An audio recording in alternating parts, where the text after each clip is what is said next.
And now to the memorial celebrations in honor of former President George H.W. Bush, who passed away Friday at the age of 94. This morning, Air Force One will carry his casket to Washington, D.C., where he will lie in state in the Capitol until Wednesday. ABC correspondent Natalie Burnell has more. Air Force One standing ready to carry President Bush's casket on his final trip to the country's capital. His close friend and former Secretary of State Jim Baker revealing his gentle final moments. He opened his eyes, he looked at me, he said, "Hey, Bake," he said, "where are we going?" Baker replying, "We're going to heaven." Mr. Bush responding, "That's where I want to go."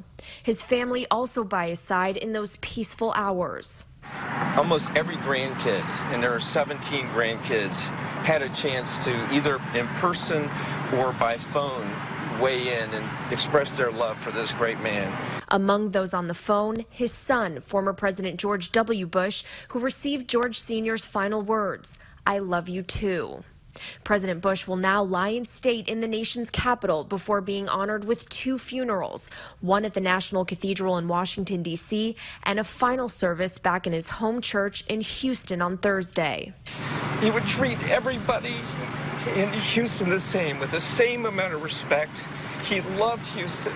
His family finding peace knowing President Bush was so certain of where he was headed next and the beloved wife he would finally rejoin. I do think that you go to heaven, there is a heaven, and I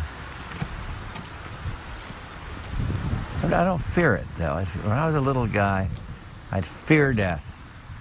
I'd worried about it, be scared. Not anymore.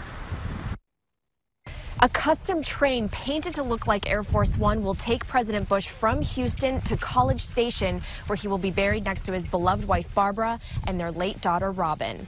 Natalie Burnell, ABC News, Houston, Texas.